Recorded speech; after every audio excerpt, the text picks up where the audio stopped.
ওই কবর এমন একটি ঘর, ওই কবরের মধ্যে যে ঢুকে, ওই কবরের মধ্যে যে একবার ঢুকে, ওই মসজিদের পালকের মধ্যে যে একবার শয়, সে আর কোনোদিন ওই দুনিয়ার জমিনের উপরে আসতে পারে না। এ বাবা, তাকাইয়া দেখো, তোমার ডাইনে কবরস্থান, বামে কবরস্থান, সামনে কবরস্থান, পিছনে কবরস্থান, শুধু মাটি আর মাটি। ওই মাটি হবে শেষ নিদানের ভারী। আল্লাহ রাব্বুল আলামিন কুরআনুল কারীমের মধ্যে বলে, বান্দা, তোমারে আমি পাঠাইলাম ওই দুনিয়ার জমিনের উপরে বাজার করার জন্য। আমি আল্লাহ রাব্বুল আলামিন ওই দুনিয়ার জমিনের উপরে পাঠাইলাম তোমার আখিরাতের বাজার করার যাওয়ার জন্য। মুফাসসির কেরাম খুব সুন্দর ভাষায় আল্লাহর নবীর উম্মতদেরকে বুঝায়, উম্মত, বাজারের মধ্যে তুমি যদি যাও, ওই বাজারের মধ্যে তুমি খালি হাতে যাইতে পারবা না, কারণ তোমাকে একটু চিন্তা করতে হবে ওই বাজারের মধ্যে কত বন্ধু বান্ধব আসবে, কত আত্মীয় স্বজনের লোকে দেখা হবে। 1 টাকার চাইতে 100 টাকা পরিমাণ কিছু বাড়িয়ে নিতে পারবা, নিতে হবে, না নিলে তো ইজ্জতের প্রশ্ন হয়ে যাবে। আমার আল্লাহ রাব্বুল আলামিন বলে, বান্দা, ও বান্দা, আমি আল্লাহ তোমার দুনিয়ার জমিনের উপরে পাঠাইছি কেন জানো নি? ও বান্দা, ওই কবরের সামিয়ানে জোগাড় করার জন্য। বান্দা, যার আমল যত বেশি হবে, যার আমল যত বেশি হবে, ওই বান্দা তত পরিমাণ আল্লাহর জান্নাতের ভিতরে ঢুকতে পারবে। যার আমল বড় কম, সে পাবে ছোট জান্নাত। যার আমল বড় একটু বেশি, সে আর একটু বেশি পাবে জান্নাত। যার আমল হবে আর একটু বেশি, সে পাবে আর একটু বেশি জান্নাত। যার আমল বড় হবে সবচেয়ে উঠতে, আমার আল্লাহ বলেন সবচেয়ে উঠতে জান্নাতটা হলো জান্নাতুল ফেরদাউস। বলেন সুবহানাল্লাহ। বলতেছিলাম, ওই কবর এমন একটি ঘর, ওই কবরের মধ্যে যে ঢুকে, ওই কবরের মধ্যে যে একবার ঢুকে, ওই মসজিদের পালকের মধ্যে যে একবার শয়, সে আর কোনোদিন ওই দুনিয়ার জমিনের উপরে আসতে পারে না। এ বাবা,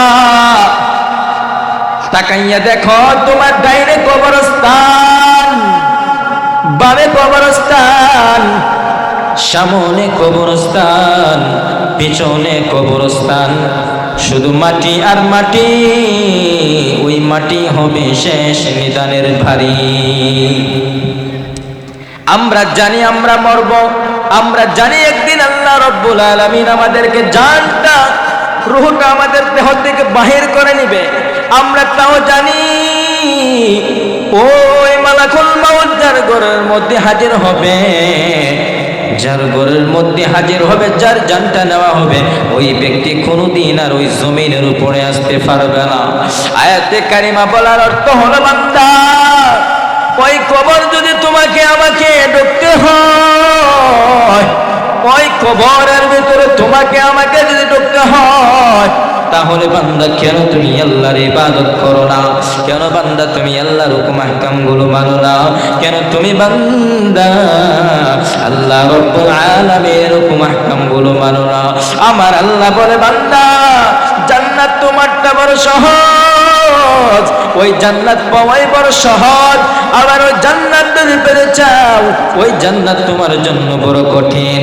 যদি মানার মতো মানতে পারো রে বান্দা, যদি মানার মতো মানতে পারো, ডাকার মতো যদি ডাকতে পারো, তাহলে আমার আল্লাহ তোমার জান্নাত দিবেন। আর যদি না মানার মতো, আল্লাহরে ডাকার মতো না ডাকতে পারো, আল্লাহরে না মানার মতো যদি না মানতে পারো রে বান্দা, তাহলে আমার আপনার জন্য আল্লাহর জাহান্নাম। হাদিস শরীফের মধ্যে আছেন, ওমর রাদিয়াল্লাহু তাআলা রাসূলকে জিজ্ঞাসা করেন, ইয়া রাসূলুল্লাহ, ইয়া হাবিবাল্লাহ, আল্লাহ জান্নাত কেন বানাইছেন, কাদের জন্য বানাইছেন? আমার আপনার নবী রাহমাতুল লিল আলামিন, সাইয়্যিদুল মুরসালিন নবী রাহমাতুল লিল আলামিন বলে, উম্মত ও আমার সাহাবীরা, জান্নাত বানাইছি আল্লাহর গোলামের জন্য, জাহান্নাম বানাইছি আল্লাহর গোলামের জন্য।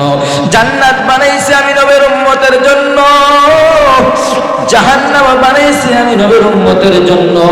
সাহাবীয়ে কেরাম প্রশ্ন করলেন, ইয়া রাসূলুল্লাহ, ইয়া হাবিবাল্লাহ, ওই জান্নাতের ভিতরে কারা যাবে, ওই জাহান্নামের মধ্যে কারা যাবে? নবী ডাক দিয়ে বলে, ওমর, ওই জান্নাতে কে যাবে জানোনি? ওই জান্নাতে যাবে ওমর ফিল জান্নাহ, যাদেরকে আমার আল্লাহ নিজে বলেছেন, ওমর তুমি জান্নাতি। যাদেরকে আমার আল্লাহ রাহমাতাল লিল আলামিনকে বলে দিয়েছে, হাবিব আপনার উম্মতদেরকে জানিয়ে দাও, ও নবী রাহমাতুল লিল আলামিন, তোমার হাবিব আমার উম্মতদেরকে জানিয়ে দাও, জান্নাত হলো ওমরের মতো। ওমরের মতো বান্দা যদি আমল করতে পারে, আল্লাহকে দেখার মতো দেখতে পারে, নবী রাহমাতুল লিল আলামিনের ইবাদত যদি নবীর সুন্নাতগুলো আঁকড়ে ধরতে পারে, ওই সব ব্যক্তিদের জন্য আমার আপনার নবী বলেছেন, জান্নাত ওমর ফিল জান্নাত, ওমরের সাথে জান্নাতি। বলেন সুবহানাল্লাহ। আমরা জান্নাত পাইতাম চাইনি? তো জান্নাতে যাইতে গেলে আল্লাহর ইবাদত দরকার আছে কিনা নাই? আসেনি দরকার? হারাম কাজ ছাড়তে হবে। কি করতে হবে? হারাম কাজ ছাড়তে হবে। যে হারাম কাজ করলে আল্লাহ এবং তার রাসূল কি হয়? বেজার হয়। কি হয়? নারাজ হয়ে যায়। আমার নবী রাহমাতুল লিল আলামিন বলেন, যার প্রতি আল্লাহ এবং তার রাসূল নারাজ থাকেন, ওই উম্মতের জান্নাত আশা করা বড় কঠিন। ওই বান্দার জন্য জাহান্নাম অপেক্ষা করতেছে। কারণ কেন?